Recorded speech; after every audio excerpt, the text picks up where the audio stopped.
La beauté, une femme, elle l'a en elle.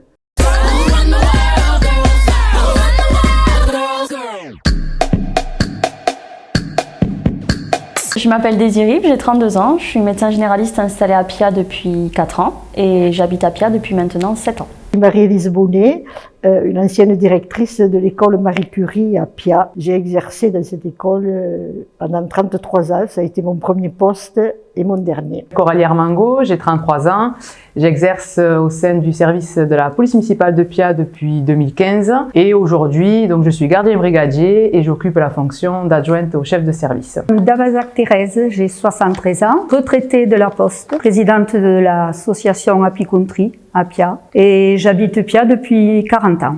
Simone Babi, j'ai 16 ans, j'habite à Pia maintenant depuis 9 ans. Je suis joueuse baroudeuse de Pia depuis 3 ans et je suis actuellement au lycée Paul Sabatier à Carcassonne pour le rugby. Chana, j'ai 27 ans, je joue au rugby depuis début 2019. Je suis étudiante infirmière et voilà, je suis capitaine de l'équipe senior et entraîneur de l'équipe cadette de Pia.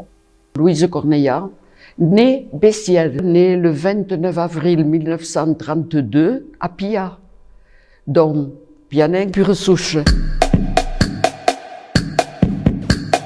Pour moi, ça permet de rappeler les droits que les femmes n'avaient pas avant par rapport à l'homme. Le vote, le salaire égal. Pour moi, c'est une journée d'action et de sensibilisation dédiée à lutter pour les droits de la femme, l'égalité et la justice dans le monde. D'abord, la reconnaissance d'être une femme, d'être quelqu'un. Parce que j'ai l'impression que dans le temps, dans une famille, la femme, c'était la deuxième, enfin, c'était pas prépondérant, une femme. Le premier qui naissait, il fallait que ce soit un garçon pour qu'il puisse plus tard prendre la suite de la propriété une femme. Il y avait un espoir, c'était dans certaines familles, bien la marier, et dans d'autres familles, lui apprendre à travailler. En mémoire de toutes ces femmes qui se sont battues pour les droits fondamentaux qu'on a aujourd'hui, qui nous paraissent normaux, mais qui n'étaient pas si classiques pour nos grands-mères, pour nos arrière-grand-mères, qui n'ont pas pu connaître le droit d'avorter librement, le droit de voter, ou même le droit d'ouvrir un compte bancaire sans leur mari. Et je trouve que ça, c'est important de s'en rappeler. Tout au long des siècles, les femmes se sont battues pour acquérir leur liberté et leur droit, le droit d'exister en tant que femme. Bon, ça change pas grand-chose à notre quotidien. Par contre, bon, c'est bien qu'on parle de la femme au moins une fois par an, qu'on nous mette en valeur. Le droit de vote. Le droit de vote. Le droit de vote. Pour ma génération, je pense que c'est l'IVG. C'est vrai que c'est quelque chose qui était très important pour la femme. Le droit de gérer ses finances.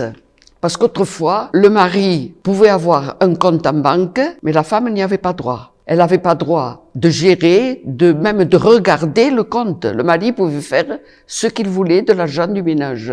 Pour moi, ça a commencé dès la Première Guerre mondiale, où les femmes ont pu montrer leur capacité à maintenir le bon fonctionnement économique d'un pays. Ensuite, c'était en 1945 où on a eu le droit de vote. Avoir permis l'accès à l'éducation pour toutes les femmes, parce que sans éducation, pas d'apprentissage de la lecture, et sans ça, on ne peut pas acquérir de nouvelles connaissances. Et ça a permis de sortir de l'asservissement de l'homme, du père, puis du mari, et donner une possibilité justement aux femmes de s'instruire, et qui a amené aux autres droits derrière, parce que sans études, Simone Veil n'aurait jamais été dans la politique et n'aurait pas permis, par exemple, le droit à l'avortement. Il m'est difficile de vous en citer une en particulier. Pour moi, les femmes sont nombreuses à avoir marqué l'histoire dans le monde. Autant de guerres sur le domaine de la santé. Simone Veil, car elle a lutté contre la discrimination et a été la première présidente du Parlement européen. Et en deuxième, Élodie Pacouille, notre ancienne capitaine des baroudeuses de Pia, et qui a été aussi sélectionnée en équipe de France l'année dernière. Ces femmes qui se sont battues tout au long de l'histoire, la première femme qui a été acceptée en tant que médecin, que pilote de ligne, qu'ingénieur, qui ont fait avancer les droits des femmes.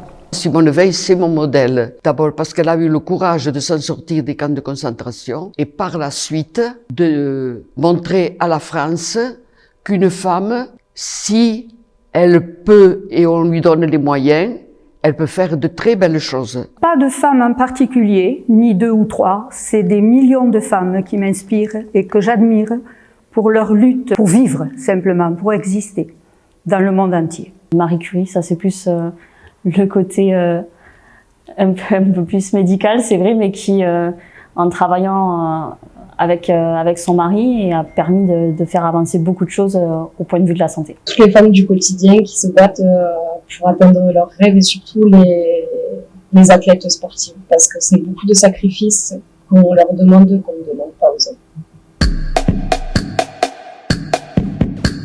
Ben, pour moi, déjà, il n'y a pas trop d'avantages parce qu'on fait exactement la même chose que les garçons. Le seul inconvénient qu'il y a, c'est qu'on est déjà 3 filles sur une vingtaine de garçons et qu'au niveau des matchs qu'ils font sur des équipes extérieures, nous ne pouvons pas les faire parce que la force n'est pas la même et l'âge, comparé au niveau aussi, n'est pas le même.